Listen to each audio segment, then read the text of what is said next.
The FBI is the most sophisticated law enforcement agency in the world, pursuing the most dangerous criminals. In California, when a young girl vanishes, When we see Sandra Cantu skipping across the trailer park, going toward her house, and something catches her attention. the Bureau mobilizes. We had sexual deviants living in the trailer park. We just had other weirdos living in the trailer park. What are the odds of Sandra still being alive?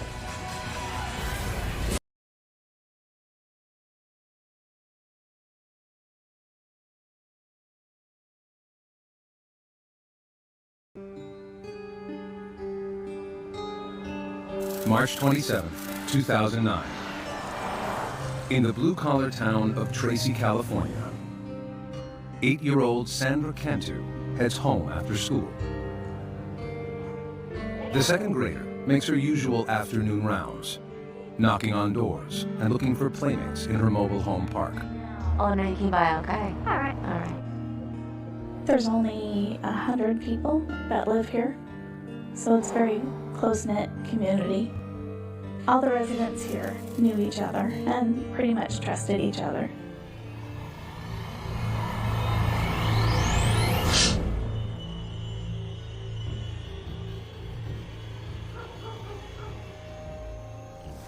Hours pass, and Sandra doesn't come home for supper. Her mother, Maria, worries. She begins calling her daughter's friends. Hi, Kathleen, this is Maria. Have you seen Sandra? No one has seen Sandra for hours. Okay. Maria always told the kids not to go outside the trailer park, and the kids never did. So when she went looking for her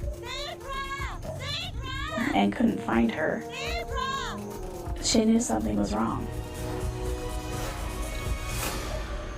Just before 8 p.m., Maria calls the Tracy Police Department. Tracy, please. Well, I have a missing daughter. Okay, how old is she? She's 8. When's the last time you saw her? Oh, about 3. She told me she was going over to this one girl to play, and she hasn't been home. And I was looking all over. There's a 72% chance of finding a missing child in the first several hours. After that, every hour that passes, it drops off. It's a statistic Tracy's new police chief, Janet Thiessen, can't stop thinking about. Though she's been with Tracy PD for less than 2 months, the chief is a veteran of law enforcement, and she's afraid for Sandra's life. Statistics tell us if a child has actually been abducted, whether it's a known person or unknown, the likelihood that that child will be murdered is most often going to happen within those first 3 hours. The police get a detailed description of Sandra and what she was wearing. They learn that Sandra lives with her mother, grandparents, and 3 older siblings. Everyone was home that afternoon, but no one saw Sandra playing outside. There was just one witness, a surveillance camera Sandra's grandfather had installed outside the family home to prevent vandalism. The lens captured Sandra's movements at 4 p.m., right before she vanished. Sandra had the little Hello Kitty pink t-shirt on, looked like black leggings. This was the last that we knew she was in the mobile home park. So that was pretty important for us. It really helped us lock down that time frame. Hours have passed since Sandra disappeared, but there is no sign of the little girl. It's the worst thing imaginable. You have this horrible feeling in your gut that something's terribly wrong, and you don't know what it is.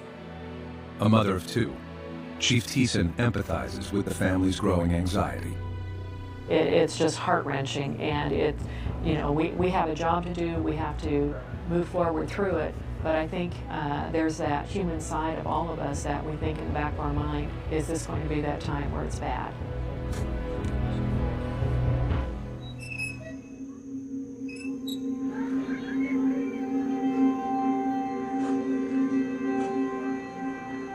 As dawn breaks, volunteers canvass the neighborhood, desperately searching for Sandra.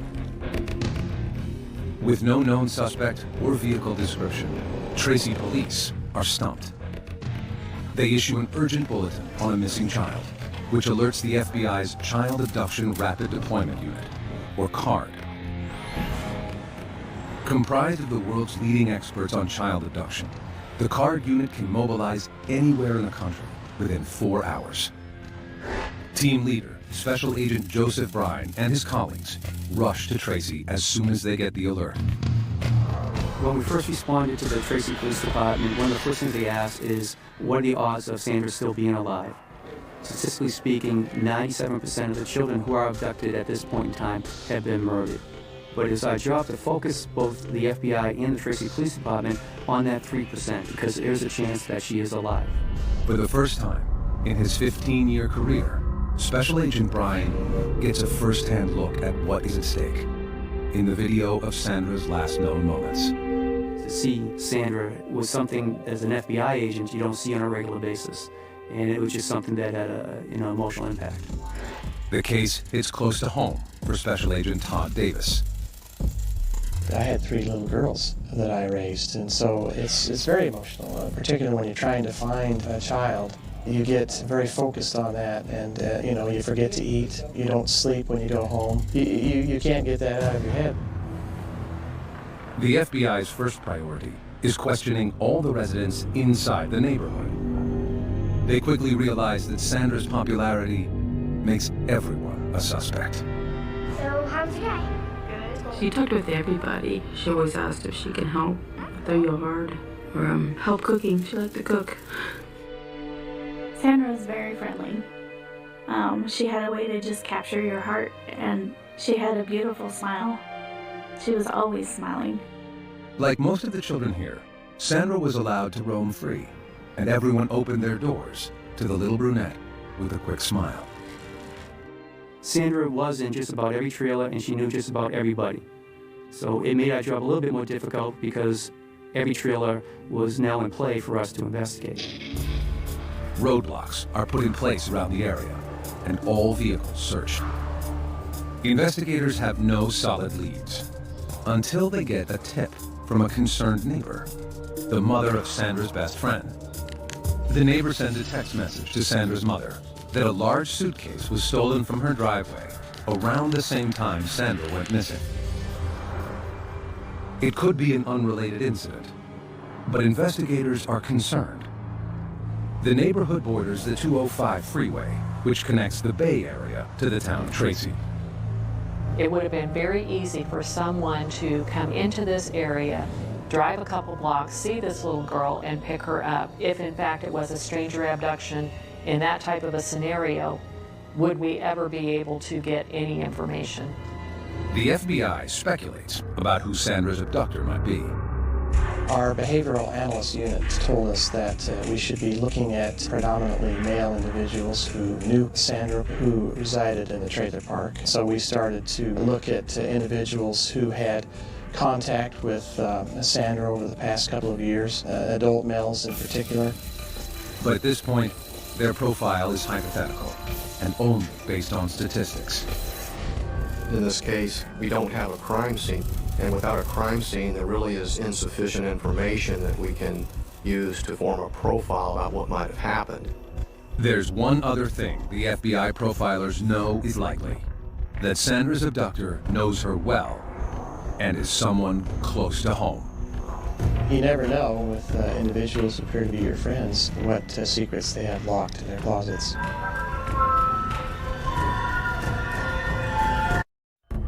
March 29th, 2009. 8-year-old Sandra Cantu has been missing from her Tracy, California home for 16 hours. It's as if the little girl skipped away into thin air. What are the odds of Sandra still being alive? You're fighting for that 3% that still have a chance to rescue. Tracy Police Detective Tim Bauer is on the investigative team. He's been to the trailer park on other cases and recognizes Sandra's family. Like everyone else, he can't rest until the girl is found. And this is the type of case that you could not think about even when you're not at work. And you want to be here 24 hours a day yourself looking for the child that's missing. No resources spared, as searchers use helicopters with thermal imaging, dive teams, cadaver dogs, and volunteer foot patrols. Two of the largest searches for a missing person that have ever been done in Northern California's history. We had approximately 250 people out searching for Sandra. A lot of the police officers told us that it was like they were searching for their own daughter. Sandra became Tracy's daughter. Everyone's hopes sink when a search team at the town dump unearths a pink shirt, exactly like the one Sandra was wearing. Investigators approach her family with solemn news of their discovery. After talking with the family again, we were able to figure out that it was not the right size. It was almost that sigh of relief. Okay, we still are operating on the belief that we are looking for Sandra being alive. If Sandra is still alive, investigators know that time isn't on their side. They pore over the last known images of her, searching for the smallest clue. She looks like she's coming towards home, then all of a sudden she turns her head to the right and heads off in a different direction from where she was coming. I probably looked at it 40, 50 times trying to figure out what else might have happened that caught her attention. Nothing more is seen on the tape until a neighbor drives by 8 minutes later. Investigators interview anyone in the neighborhood who is a registered sex offender or has a criminal record. The list of persons of interest is shockingly long. You had sexual deviants living in the trailer park, people on probation, parole living in the trailer park. You just had other weirdos living in the trailer park. In this particular situation, we try to emphasize that even though you are looking at registered sex offenders, that statistically speaking, only about 2% are going to be registered sex offenders. Doesn't mean they're not preferential sex offenders. It just means that we haven't caught them the first time and they don't have an arrest record. One person the police want to talk to is a man who 2 years earlier had approached Sandra at the neighborhood pool. This gentleman had brushed Sandra's hair off of her face and kissed her on the lips in the pool. Made us worry. The man admits to the kiss, telling investigators it was harmless affection. He has no prior criminal record, but makes a disturbing confession. He told us that he had sexual fantasies about young girls, that his fantasies focused on girls between the ages of 9 and 10, and so that placed him high on our list. But the man isn't the only suspicious person in the park. On the afternoon Sandra went missing, the park manager confronted an unfamiliar ice cream truck driver who was talking to children near Sandra's home. Oh, hey, what do we have here? Sure can. They had a ice cream man that usually does not go to that particular area. Aren't you just a little kid? Was suspicious of some of the people in the neighborhood. And what did we tell you about being in the park? And that was another lead that we had to trace down. Did Sandra's trusting nature catch her in the net of a predator? Sandra was a very friendly girl, but we thought these individuals might have taken advantage of her friendly personality, to use to their benefit. As night falls, there are no solid leads. The town of Tracy gathers for a candlelight vigil. The community showed so much love and support.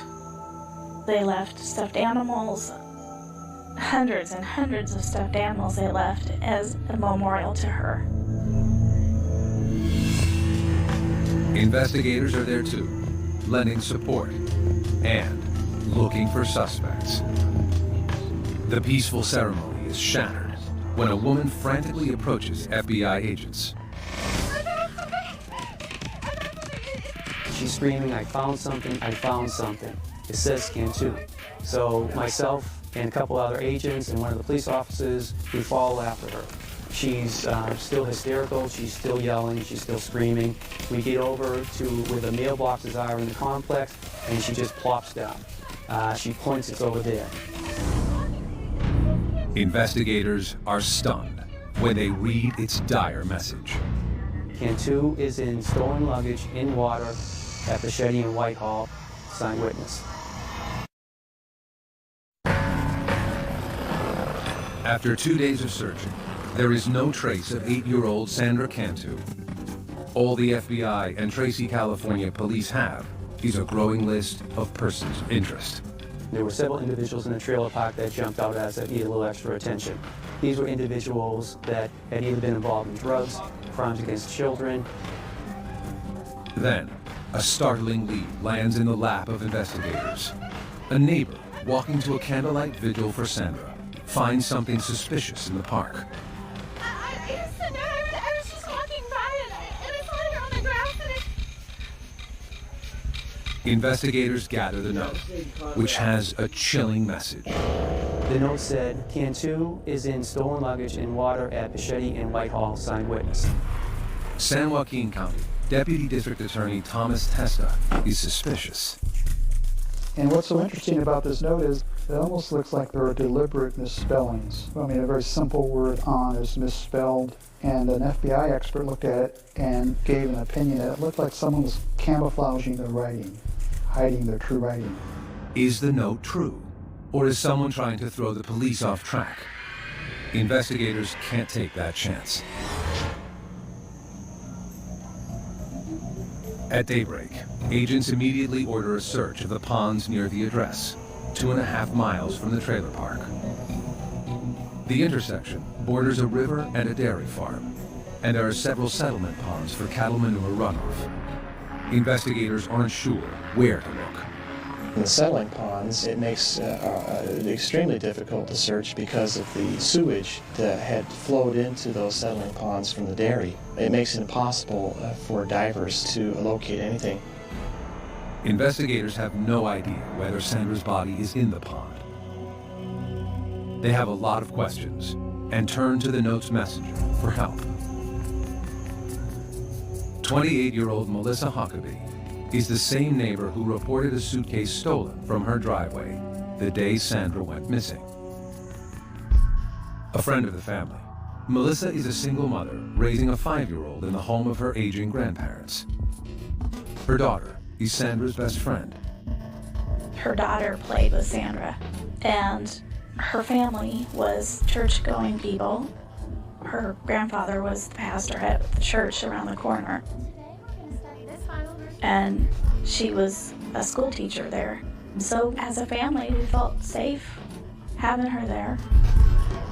But the agents are suspicious about Melissa's involvement and dig further. Why she was not statistically, the person that we profiled for this type of investigation, the fact that she had injected herself into this investigation, the fact that her story was not very credible was a concern for us. Melissa has a partial alibi. At the time Sandra disappeared, Melissa was alone at her grandfather's church decorating her Sunday school room. Phone records prove she placed a call from the church to the trailer park manager around the time Sandra went missing. Even so, agents search Melissa's car. We found a blue self-sticking note, and when we retrieved that note, looked at it more carefully, we noticed that there was some scribbled handwriting.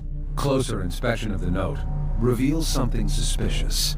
And our evidence response team was able to isolate the scribbled writing on top and adjust the color and contrast and shading. Underneath the handwriting were 3 words: Pichetti, Whitehall, and water. The address is the same as the one written on the note Melissa supposedly found. Is she the author of the ominous message? In Melissa's messy bedroom, agents find a notebook hidden below the nightstand. It is the same type of paper as the note, and a page is missing. It also contained on it some indented writing that we held up to an alternate light source, and our evidence response team was able to discern a couple of letters that exactly matched letters found on the anonymous note. Investigators are now certain that Melissa wrote the mysterious note. But why? Is this an attention seeker who somehow wants their 15 minutes of fame, or is it a situation where this person is trying to find out what do the police know and how close are they getting to me? In spite of the questions surrounding her, Melissa cooperates with police offering valuable information about yet another suspicious neighbor. Yeah, the guy right there, he's really creepy. Every so often, Sandra would go to the man's home and play games or hang out. Do you have a deed? And he's been linked to an alarming incident with another little girl in the trailer park. A 7-year-old child had been drugged, and he had assisted the child's mother in taking the child to the hospital. And when the police arrived at the hospital, he exited abruptly. That was an indication to us that maybe there was something that he was hiding. Cadaver dogs search the man's vehicle and get a positive hit on the truck. But the evidence team finds no traces of human remains. And residents are coming forward with more disturbing information. Police are shocked when a stepfather and stepson, who share a trailer, volunteer photos they have of Sandra on their cell phones. The top of her shorts were unbuttoned as she's sitting on somebody's lap. And the fact, of course, that they admitted that she was in their bedroom frequently was a concern to us as well. A search of their home uncovers a computer with questionable images of children and a stuffed animal used for masturbation. But the two men have no criminal history of offenses against children. By now, it's been weeks since Sandra disappeared, and her once idyllic neighborhood has turned into a land of horror. FBI agents and the Tracy PD work around the clock, chasing down leads. Every hour that ticks off, you feel that stress and that tension. I really literally had to order people to go home. Investigators need to narrow their list in hopes of finding a suspect. They decide to administer polygraph tests. They start with the man who had kissed Sandra at the local pool. He passes. His alibi also pans out. He's not charged. The suspicious neighbor also passes a polygraph test, but has no solid alibi for the block of time. The stepfather and stepson, who were found with questionable photos of children, are also given polygraphs. The results are disturbing. Each of these individuals failed a polygraph on the question of whether they had anything to do with her disappearance. But as authorities begin to move on their leads, they make a tragic discovery.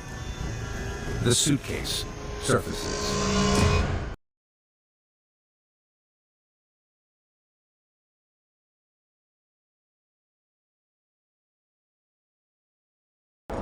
It's been 11 days since 8-year-old Sandra Cantu vanished from her trailer park in Tracy, California. 2.5 miles away, workers at a dairy see a suitcase floating in the water.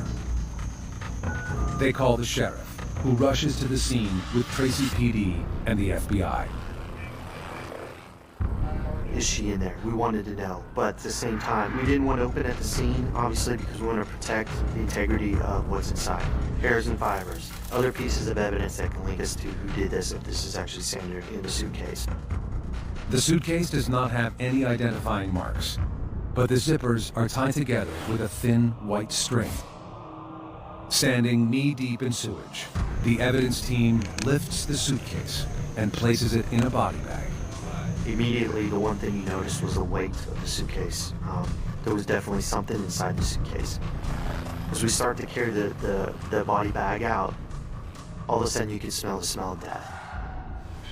Investigators deliver the bag to the San Joaquin County Medical Examiner. He carefully cuts the white cord on the zipper and opens the case.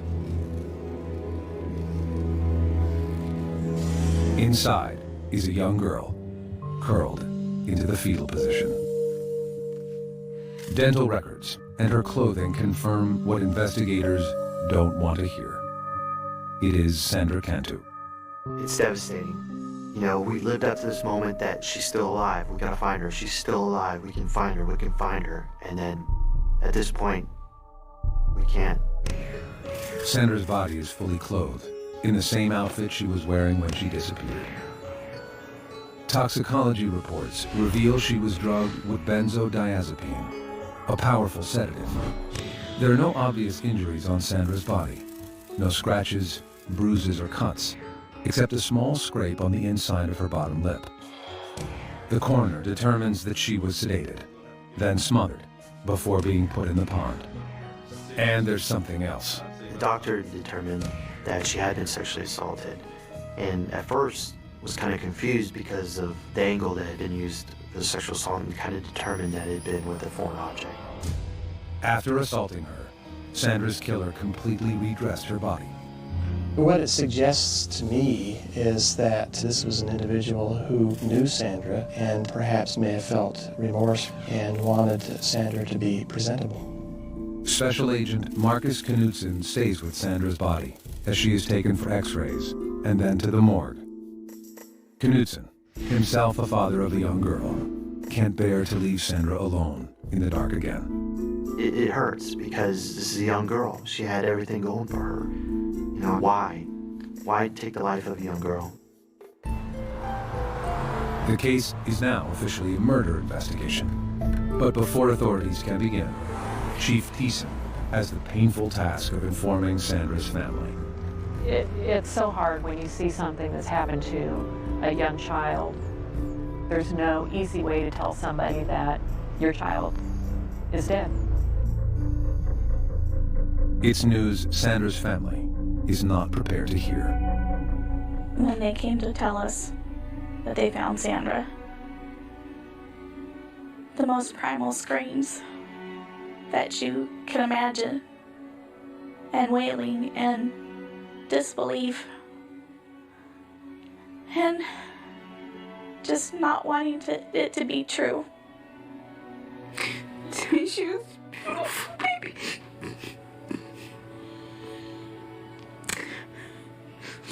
Just my beautiful little girl.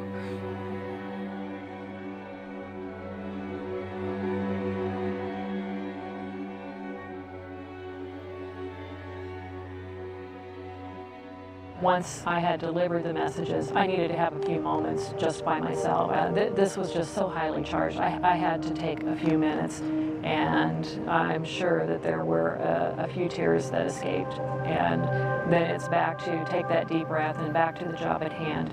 Now we had a killer to find. Authorities know the killer is on the loose and could strike again. And the messenger of the note, Melissa Huckabee, is now their prime suspect. Now that we found the body described in the note and the type of suitcase matched the suitcase that had been supposedly stolen from Melissa's trailer on that day, that certainly pointed in her direction. Investigators want to polygraph Melissa, but they can't. Melissa is in the hospital after attempting suicide by swallowing razor blades. Agents don't know what to make of her erratic behavior, but they do know that something is up. The signs of swallowing the razor blades, the note, I don't know if it was guilt or just wanting to get attention, but she wanted someone to come talk to her about Sandra Kane too, by all of her acts that she did. Investigators begin gathering evidence against Melissa Huckabee. They question her family and learn that Melissa has a dark side. 3 months earlier, she pled no contest to petty theft charges for stealing from a department store. 2 years before that, in her prior home in La Palma, California, there were 2 mysterious arson fires. Though Melissa was a person of interest, charges had not been filed. Melissa was mentally unstable and medicating herself for relief. She was bipolar, depressive, had high anxiety. She was dependent on drugs to deal with her emotional situations, frequently overdosed on those drugs. Only 3 months before Sandra vanished, a parent in the trailer park accused Huckabee of taking her child to a local park without permission. When Melissa brought her home, Hey, sweetie, I have some special juice for you. the girl acted strange. Drink it up. Her speech was slurred. Don't worry about this. She was unable to control her muscles, kept falling down, and was drowsy. The girl's mother and her boyfriend rushed the child to the hospital. Tests revealed benzodiazepine in her bloodstream. Melissa denied harming the girl, and charges were not filed at that time. Agents hope that this time, Melissa won't be so lucky. They get a break when a local Marine is able to place Melissa where the body was found. We located a witness who lived on Whitehall Road who was heading to a restaurant to eat that evening with his wife. And he noticed an SUV, a small SUV, that was parked facing west on the north side of the road with the car door open. The couple stopped to check it out. Then, Melissa emerged from the ditch. Basically, they saw her coming up from the pond, they engaged her in conversation, and were able to provide the exact time this was based on where they had eaten that night for dinner. They described her to a T, they described her vehicle to a T. The timeline fits, but it's only circumstantial evidence. And investigators need irrefutable physical evidence. They get a warrant to search Melissa's grandfather's church. We conducted a search of the church looking for any cordage that would match the description of the cordage we found on the suitcase. And we found a blind in the Sunday school room used by Melissa that had been cut and retied. Investigators are also looking for the object Melissa allegedly used to sexually assault Sandra.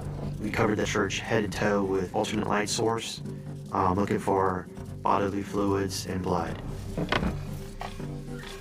In the kitchen, they find a bent rolling pin. And the rolling pin had one side that had a red smudge on it.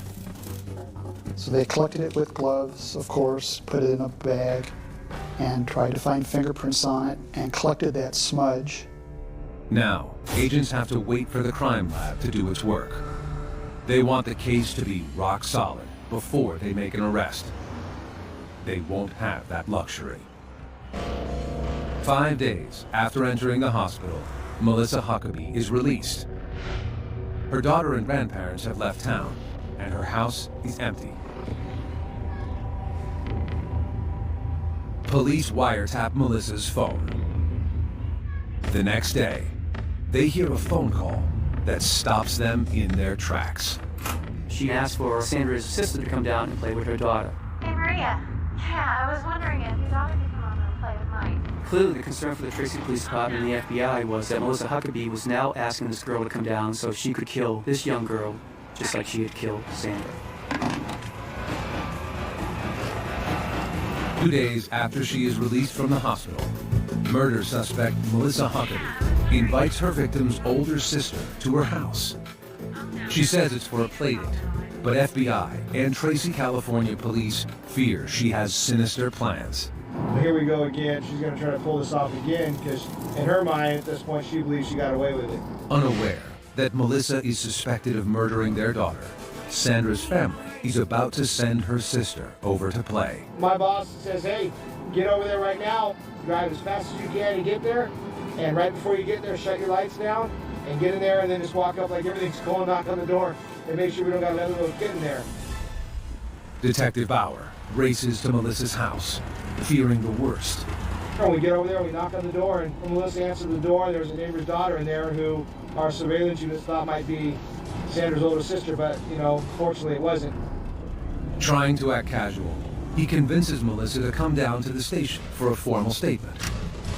I mean, you can look at this as like a game of cat and mouse. We let her believe that she was one of the early rounds, but we knew the ultimate goal for us was to, one, get a confession out of her, but two, to get her to understand that we knew and we had evidence to show that she was solely responsible for Sandra's death and assault. In the interview room, Detective Bauer confronts her with proof that she forged the note about the suitcase. We took a normal, 3-inch blue sticky note, and we blew it up on graph paper the size of this wall right here. And it had the 3 words on it that were scribbled out, Machete Whitehall Water. And the person wrote this note, and it had to be the only person that knew where Sandra was. Melissa denies everything. After 5 hours, Detective Bauer confronts Melissa with the evidence that cracks her lies wide open. Between 5:30 and 5:40, 2 people saw your car stopped on Whitehall Road. They saw you come from out of the bushes on Whitehall Road, and someone asked you what? When I was okay, and I said I was going to the bathroom. Mm-hmm. What were you doing, Melissa?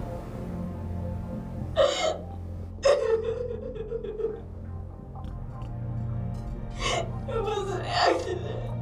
I told you it was an accident, I know it was. Accidents happen. Kill her.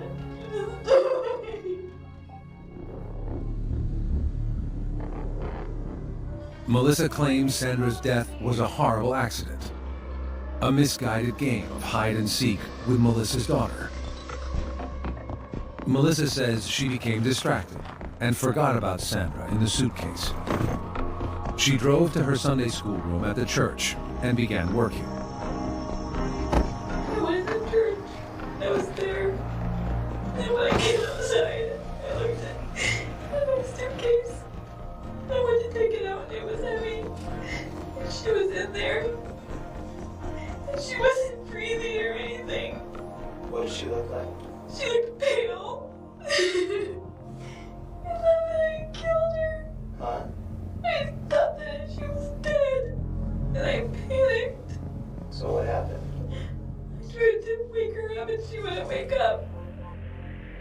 Melissa claims she tried CPR, but it didn't work.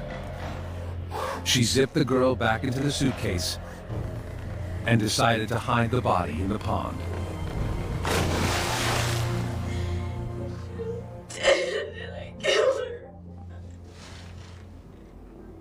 I didn't want anybody to think that I had killed her. But I didn't know what else to do.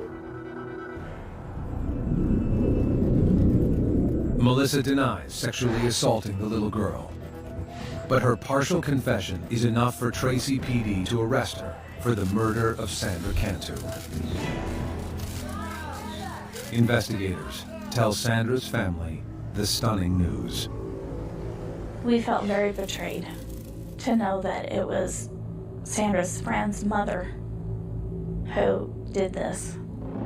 Forensic tests on the evidence from Huckabee's home and the church confirm what investigators already know, that Sandra's death was no accident. Reports reveal that the metal rolling pin in the church kitchen contains traces of Sandra's DNA. Sandra had never been in that church, so her DNA should not have been on that. So it was a real powerful piece of evidence. The cord from the blinds in the church are compared to the string on the suitcase. The laboratory came back with a report indicating that that cordage was the same size, color, dimension, and substance as the cordage found on the suitcase. The forensic evidence is the final piece of the puzzle. Authorities use it to construct a timeline of what happened to Sandra, beginning with the surveillance tape. At 4 p.m., Sandra walked off screen in the direction of Melissa's home. Sandra, come on over here with me. Come here. You want to help me decorate the church? Sure. Okay, come on, let's get it. 8 minutes later, Melissa's car drove by.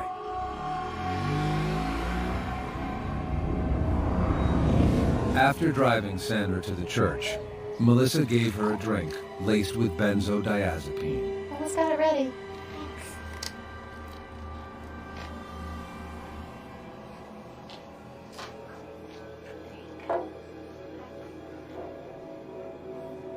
Go ahead, drink it all up.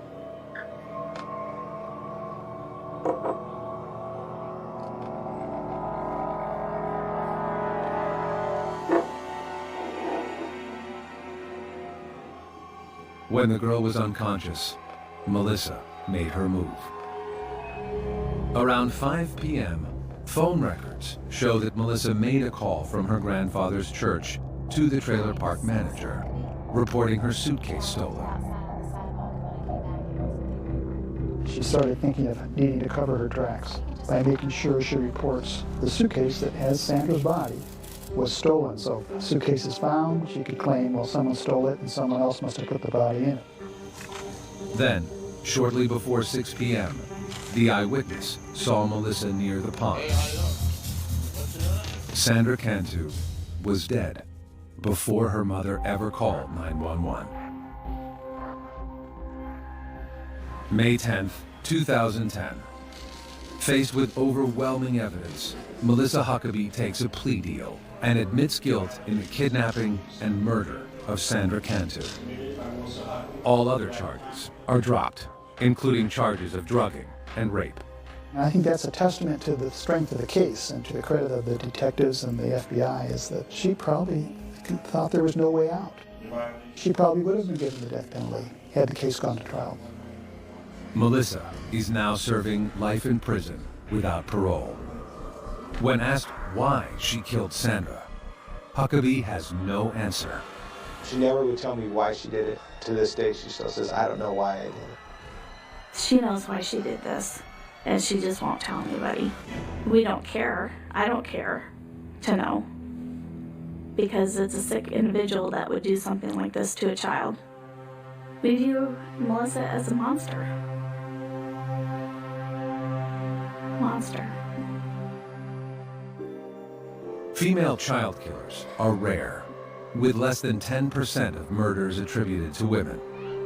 If a female, as an offender, is engaging in some type of sexual assault on a victim, there might be an emotional aspect that comes into play as well. And we could be talking anger or rage or revenge or some other negative emotional state.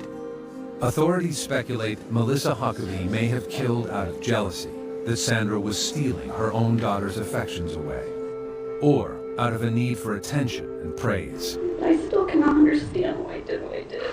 She created the emergency, and she was going to be the one to solve the emergency. She would be the hero. She would get all this attention. She'd be the star, and she'd be on these TV shows, and Oprah would come and talk to her. So there is that theory that this was just a cry for attention. Sandra Cantu may have walked off camera, but she will never walk out of the hearts of those who caught her killer.